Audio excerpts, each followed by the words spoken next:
नमस्कार दर्शकों, शैव और वैष्णव परंपरा के अलावा भारत में जो एक और आस्तिक शाखा है उसे शाक्त परंपरा के तौर पर जानते हैं। शाक्त यानी कि शक्ति को अपना इष्ट मानने वाले लोग। इस परंपरा में शक्ति का मूल एक देवी ही है। देवी यानी एक स्त्री। यह स्त्री ब्रह्मांड की पहली स्त्री है और इसी से ब्रह्मांड की उत्पत्ति हुई है। देवी पुराण में इसका जिक्र कुछ ऐसे होता है कि शक्ति का स्तोत्र एक देवी ने अपनी शक्ति को 3 तत्वों में बांटा: सृजन, विकास और विनाश। यही तीनों ब्रह्मा, विष्णु, महेश है। ये शक्ति ब्रह्मा तत्व के साथ मिलकर सृजन करती है, विकास के साथ पोषण करती है और विनाश की शक्ति के साथ सब कुछ फिर से इसी में समा जाता है। अब देवी कालरात्रि की उत्पत्ति का जो आधार है वह यह है कि जहाँ कुछ भी दिख नहीं रहा या जो नहीं है वही अंधकार है। अंधकार का स्वरूप काला है और ना होना ही कालरात्रि है। सृजन, विकास और विनाश में यही कालरात्र अलग अलग रूप लेकर सहायता करती है। देवी काली या कालरात्रि ज्ञान का ही प्रतीक है, जिनके अंदर चेतना का उज्जवल प्रकाश भरा है। देवी भागवत पुराण, मार्कंडे पुराण और दुर्गा सप्तशती प्रमुख रूप से देवी के 9 दिव्य स्वरूपों का वर्णन है। ये 9 स्वरूप नवरात्रि के 9 अलग अलग दिनों की एक एक मुख्य देवी है। शैलपुत्री, ब्रह्मचारिणी, चंद्रघंटा, कुष्मांडा, स्कंदमाता, कात्यायनी, कालरात्रि, महागौरी, सिद्धिदात्री। इसमें 7वीं देवी कालरात्रि है, जो देवी काली का ही सौम्य स्वरूप है।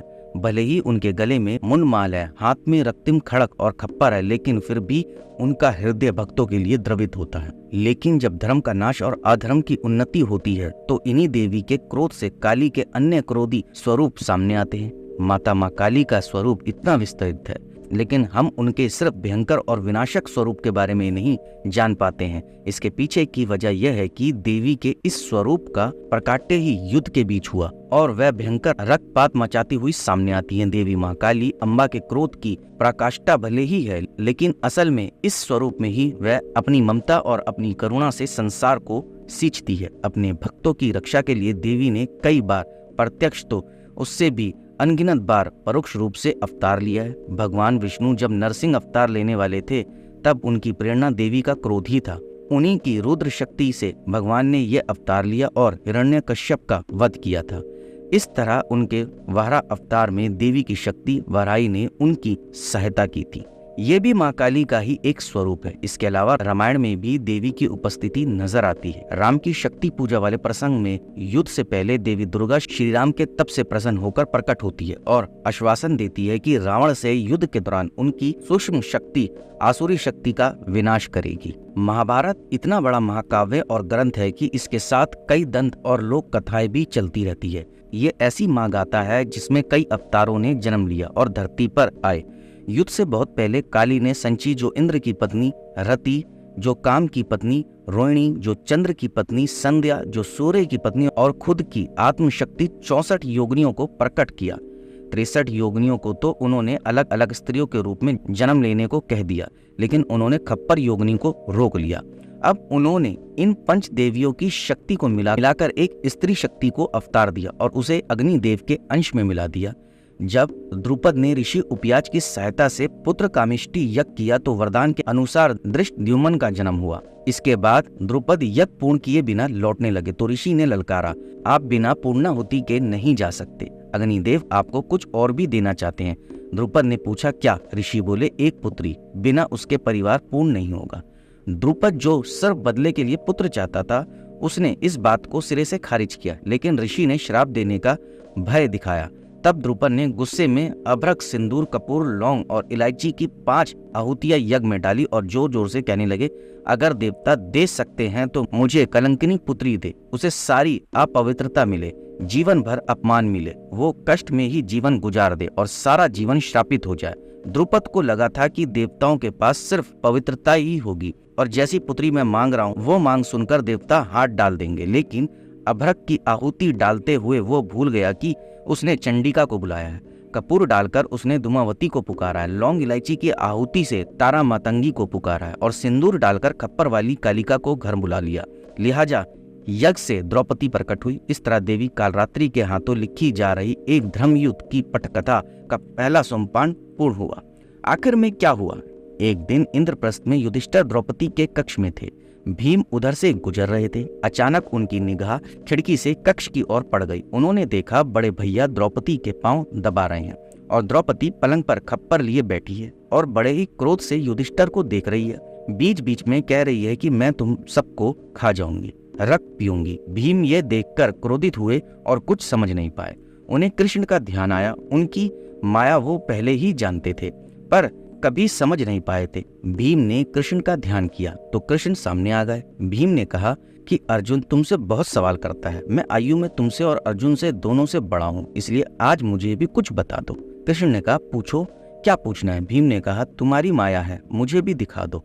इस पर कृष्ण कहते हैं अच्छा, आज की रात आप चुपचाप वन चले जाओ और तालाब के किनारे एक वृक्ष है, उस पे बैठ जाओ। भीम ने ऐसा ही किया। उधर रात गहराई और अचानक ही वहां प्रकाश फूटा और सरोवर के किनारे कई सिंहासन लग गए। थोड़ी देर में इंद्र, मारुत आदि देवता और योग योगिनियां भी प्रकट हुई। इसके बाद भीम ने देखा कि द्रौपदी अपने उसी भयानक रूप में चली आ रही है। पीछे महाराज युधिष्ठिर समेत उनके सारे भाई और सबसे पीछे नारायण भी है। द्रौपदी सबसे ऊंचे सिंहासन पर बैठ गई। युधिष्ठिर ने फिर से क्षमा मांगते हुए अभय दान मांगा तो द्रौपदी क्रोध में फुफकारने से लगी। भीम ने देखा कि क्रोधित हुई द्रौपदी का रंग काला पड़ने लगा और वह धीरे धीरे काली मां में ही बदल गई। जब वहां जो भी योगिनियां उपस्थित थी वह सब रक्त देही कहने लगी और खप्पर पटकने लगी। भीम ये सब देखकर मूर्छित हो गए। होश आया तो सामने कृष्ण खड़े थे। उन्होंने पूछा कि क्या देखा? भीम ने कहा आपकी माया। तो कृष्ण ने कहा कोई उपाय है? भीम ने कहा आप बताइए। कृष्ण ने कहा आज दोपहर जब द्रौपदी भोजन परोसे तो खाना मत, छूना भी मत, और जब पूछे कि क्या चाहिए तो कहना एक वचन। भोजन परोसते हुए द्रौपदी मना नहीं कर सकेगी। भीम ने ऐसा ही किया। पांचाली ने पूछा क्या चाहिए? भीम ने कहा हम पांचों को अभय चाहिए। द्रौपदी ने अभी ये सुना ही था कि कृष्ण आ गए और बोल पड़े कि छठे प्राण मेरे भी छोड़ दो। द्रौपदी खींच गई और इसी दौरान कुछ बोलने की कोशिश में उसकी जीभ दांत के बीच आ गई। इससे जीभ को घाव लग गया और जमीन पर रक्त की 6 बूंदें गिर गई। इतने में द्रौपदी सावधान हो गई और अन्य बूंदे गिरने से बचा लिया। फिर उसने कहा ठीक है माधव, जैसा आप कहें। ऐसा कहते ही पांडव और कृष्ण को अभय दान मिल गया। महाभारत युद्ध में यही योद्धा जीवित बचे, बाकी मारे गए या फिर शराब झेलते रहे। युद्ध में अर्जुन नारायण का निर्मित बना, नारायण काली के लिए माध्यम बने और काली का कालरात्रि रूप महाभारत में खप्पर भर भर कर रक्त पीता रहा।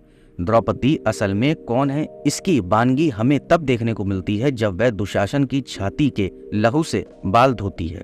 नवरात्र में महासप्तमी, महाअष्टमी, महानवमी ये 3 दिन बेहद खास होते हैं। खास तौर पर ये तीनों ही दिन क्रमश शक्ति, ज्ञान और ज्ञान के होते हैं। सौम्य रूप में ये कालरात्रि महागौरी और सिद्धिदात्री देवी का दिन होता है। यही माँ लक्ष्मी, महासरस्वती और महाकाली है। महाकाली स्वरूप इतना विस्तृत है कि उनके साधिका रूप के ही 8 अलग नाम हैं। दक्षिणा काली, शमशान काली, मृत काली, काम कला काली, गुरहा काली, अष्टकाली, सिद्ध काली और भद्र काली। देवी की आराधना आप जिस भी रूप में करें वह आपका कल्याण ही करेगी। तंत्र विद्या में भी माँ काली के अघोर स्वरूप की पूजा की जाती है। अगर तंत्र सकारात्मक है और समाज के कल्याण के लिए है तब तो ठीक है, नहीं तो बुरी कामना के लिए किए गए तांत्रिक प्रयोग ना तो सफल होते हैं और ना ही देवी उन्हें स्वीकार करती है। देवी काली का स्वरूप जीवन का पर्याय है जो बताता है कि जहाँ अंधकार है ज्ञान का प्रकाश भी वहीं कहीं है। जरूरत है तो केवल उसे खोजने की, अपने अंदर झांकने की और सही रूप में पहचानने की।